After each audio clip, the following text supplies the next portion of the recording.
को एक एहसास कराया कि सनातन संघर्ष करता है, सनातन कभी हारता नहीं है। ये द्वैत संघर्ष से सृजन की गाथा है।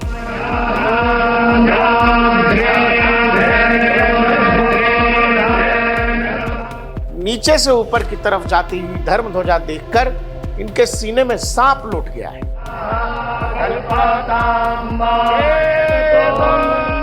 आपको सेकुलर होना है तो ज्ञानवापी को मस्जिद कहिए। जिस दिन संख्या बल हमारे पास ज्यादा होगा उस दिन फिर हम हमारी बात करेंगे, जैसे पाकिस्तान में करते हैं, जैसे बांग्लादेश में करते हैं। हमारी मजहबी जो बिलीफ्स हैं, जो हमारे नारे हैं, उनको लेकर एक तरह की का एक्सेप्टेंस पैदा हो, तब तक हम एक इंक्लूसिव प्रोटेस्ट करें। वो अत्याचार जो समझ रही हैं वो लोगों का हक है, जो वो रिक्लेम कर रहे हैं। लाठी गोली खाएंगे, मंदिर वहीं। अयोध्या में धर्म ध्वजा की स्थापना सनातन के विश्वास का प्रतीक है, सनातन का विजय उद्घोष है और धर्म पताका का राम मंदिर के शिखर पर फहराना उस संघर्ष का प्रतीक है जहां भारत के हमारे आपके पूर्वजों ने यह सपना देखा था कि कभी यह धर्म ध्वजा अयोध्या के राम मंदिर के शिखर पर विराजमान होगी। और वो दिन देखने के लिए जो हमने आपने अपनी आंखों के सामने देखा, कई पीढ़ियां समाप्त हो गई। कई पीढ़ियां दशक दर दशक संघर्ष करते करते इन जीवित आंखों से वो दिन देखने के लिए, जो दिन हमने आपने देखा, वो दिन जिसने भारत को एक एहसास कराया कि सनातन संघर्ष करता है, सनातन कभी हारता नहीं है। ये उस विजय, उस भरोसे के विजय की तरह था जिसमें साल दर साल आंखें बस ये उम्मीद के साथ संघर्ष कर रही थी कि एक दिन वो आएगा जहां अयोध्या के शिखर पर धर्म ध्वजा की स्थापना होगी।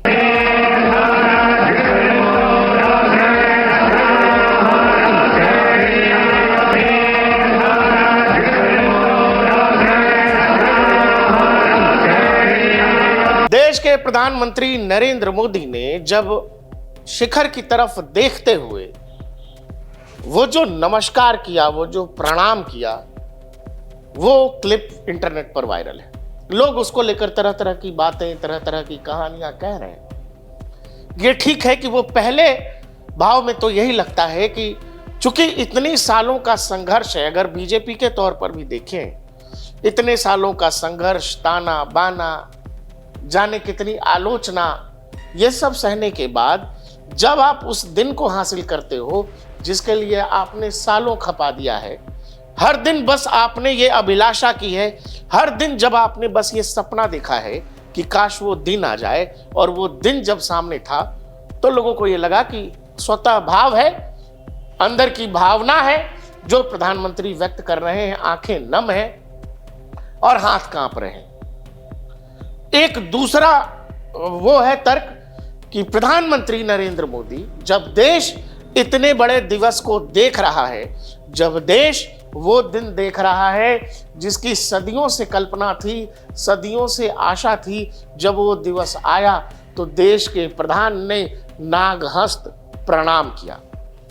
नागहस्त प्रणाम जिसका अर्थ ये है जिसमें सेवक जो है, भक्त जो है, भगवान के प्रति खुद को पूर्ण रूप से समर्पण कर देता है, जहां वो कहता है कि अगर मेरे अंदर का कोई अहंकार है तो वह मैं उस अहंकार को दान करता हूं, मैं पूर्ण रूप से ईश्वर का हूं और ईश्वर के सामने वो अपने आप को समर्पित करने जैसी अवस्था है, जो नागहस्त कंपन प्रणाम का मतलब होता है। लेकिन दर्शकों, जब ये क्लिप वायरल हुआ, अयोध्या में धर्म ध्वजा की स्थापना हुई, अयोध्या के शिखर पर जब ये लहलहाता भगवा पूरा विश्व देख रहा है, तो कुछ लोगों के सीने में ये नश्तर की तरह चुभ भी रहा है। और वो लोग आज देश को संविधान, कानून, लोकतंत्र का पाठ पढ़ा रहे हैं। मैं एक पत्रकार हूं, लेकिन क्या पत्रकार होने के नाते मैं ये नहीं बोलूंगा कि ये जो राम मंदिर की स्थापना हमने आपने देखी है,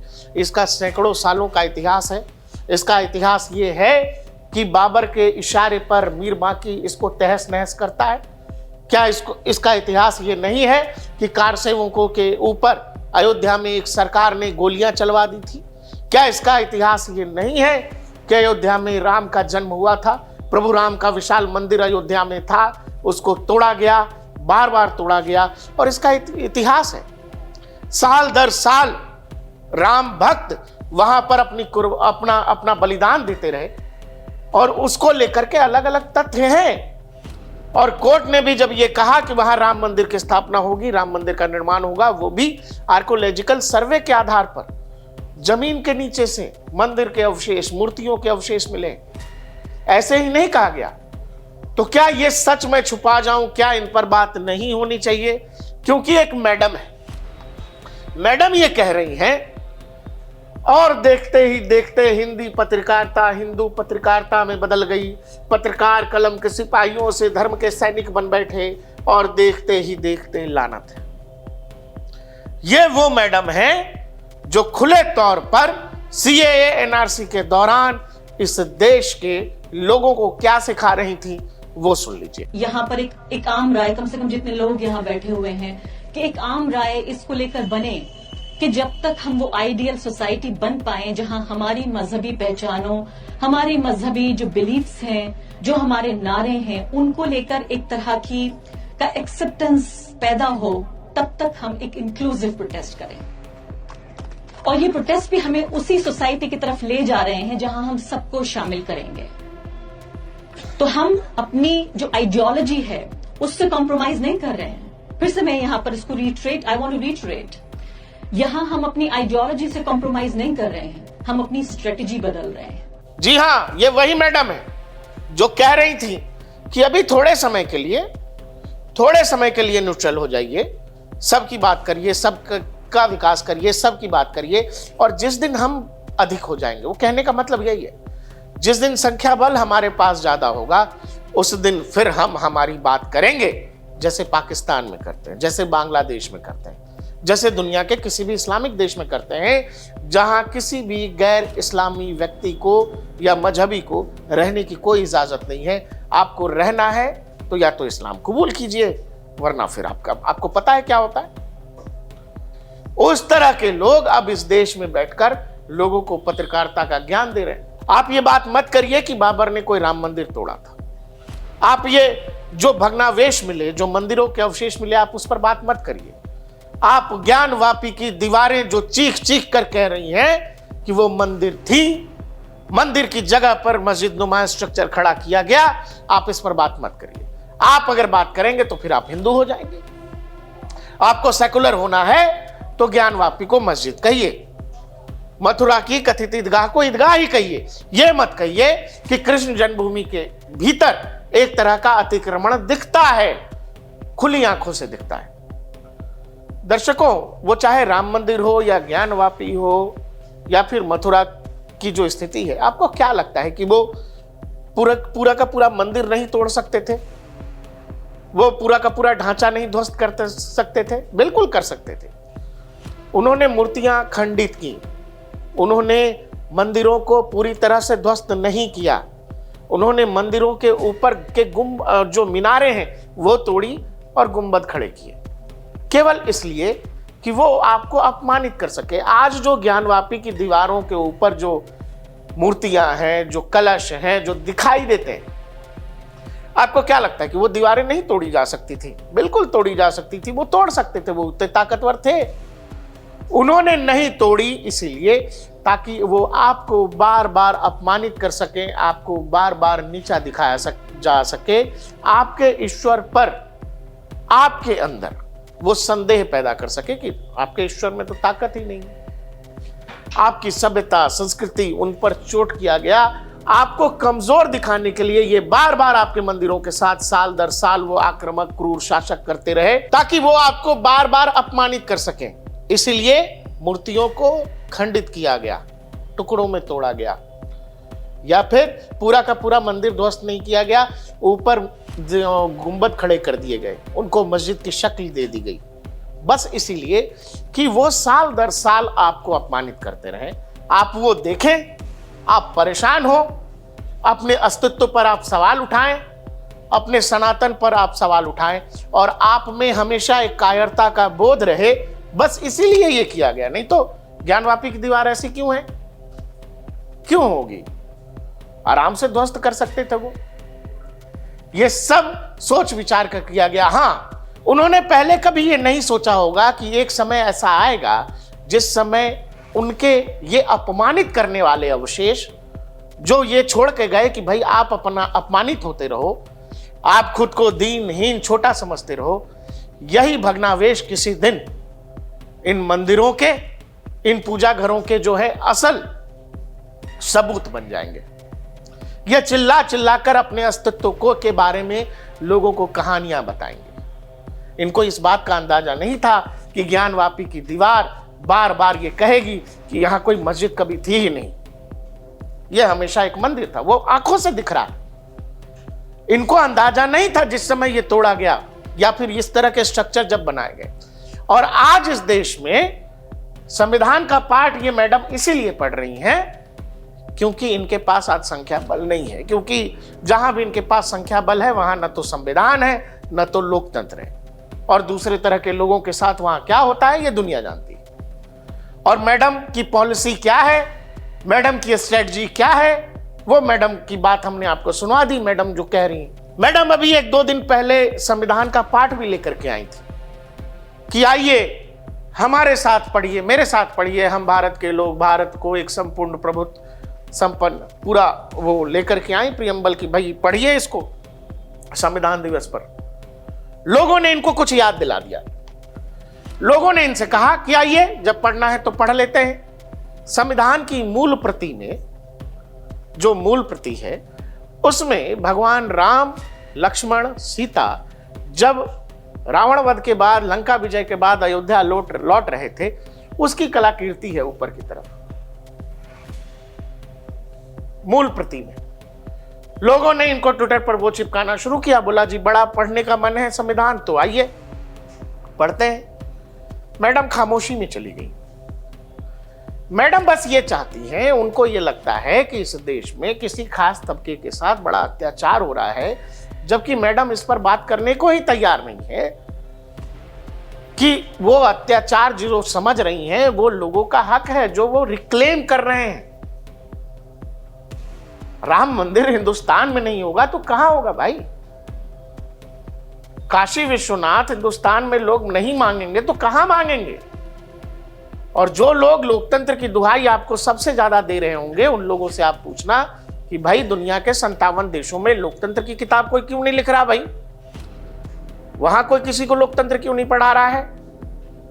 लेकिन राम मंदिर के ऊपर नीचे से ऊपर की तरफ जाती हुई धर्म ध्वजा देखकर इनके सीने में सांप लौट गया है।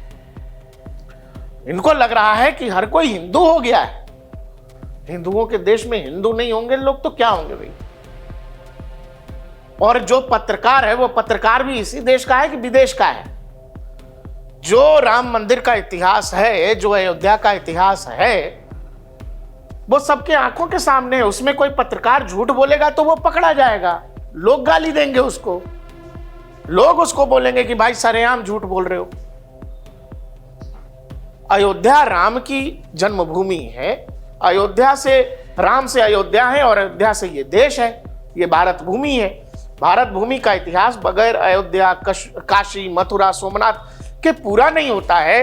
अगर इस पर सालों का संघर्ष है, हजारों लाखों लोगों की जानें गई हैं, साधु महात्माओं का संघर्ष है, और कोई पत्रकार उस इतिहास को बतला रहा है, तो मैडम कह रही है कि पत्रकार हिंदू हो गया है। और वैसे मैडम खुलेआम कह रही है कि अलतकिया करो, तब तक झूठ बोलो जब तक खुद नंबर ज्यादा ना हो जाए, और जिस दिन नंबर ज्यादा हो जाएगा उस दिन तो दुनिया जानती हम क्या करते। तो इस तरह के लोगों से बड़ा बच के रहने की जरूरत है और इनका काउंटर करिए। इनके हर सवाल, हर प्रोपेगेंडा का जवाब अपने तरीके से दीजिए। और जहां तक सवाल भगवान प्रभु राम का है, अयोध्या का है, धर्म ध्वज की स्थापना हुई है, और जो लोग लगातार कह रहे हैं कि बड़ा दिक्कत हो गया, कुछ लोग प्रधानमंत्री की उम्र पर सवाल उठा रहे हैं, ये जो कांपते हुए हाथ हैं, उनके लिए हम बता दें कि मसलन तो ये इमोशन है, जो भावना है। भाई सालों का संघर्ष, एक पॉलिटिकल पार्टी का तमाम नेता खप गए, बुजुर्ग खप गए, देश के तमाम लोग जुड़े रहे। ऐसे तो सैकड़ों लोग होंगे, हजारों, जिनके लोग नाम तक नहीं जानते, और राम के संघर्ष में उन्होंने अपना बलिदान दे दिया। तो एक ऐसी पॉलिटिकल पार्टी जो पिछले 30 सालों से इसकी लड़ाई लड़ रही है, और जब वो दिन आया तो वो तमाम लड़ाई, तमाम कहानियां, तमाम नेताओं के बलिदान, तमाम आलोचना और तारीफ एक समय के लिए आंखों से गुजर गया होगा प्रधानमंत्री के लिए। और इस देश के लिए अयोध्या में धर्म ध्वजा की स्थापना से बड़ी घटना पिछले 50-60 सालों में नहीं हुई है। ये बहुत बड़ी बात है। हिंदुओं के देश में हिंदुओं को अपने ही देश के अंदर न्यायालयों के चक्कर काटने पड़े अपने आराध्य की स्थापना और अपने मंदिर के लिए। दुनिया में कहीं कोई और किसी भी देश का ऐसा इतिहास नहीं है कि वहां की बहुसंख्यक समाज अपने आराध्य देव के लिए, उसके घर के लिए न्यायालयों के चक्कर काट रहे हो अपने ही देश में। तो इसीलिए एक बात समझिएगा, प्रोपेगेंडा का अंत होता है, और संघर्ष चाहे जितना लंबा हो, चाहे जितना लंबा हो, इस पूरी कहानी से यही समझ आता है, संघर्ष चाहे जितना भी लंबा हो, एक वक्त आता है जहां ईश्वरीय ताकत आ जाती है और वो मानव के साथ, इंसान के साथ मिलकर वो सच कर दिखाती है जो लगता है कभी सपना है।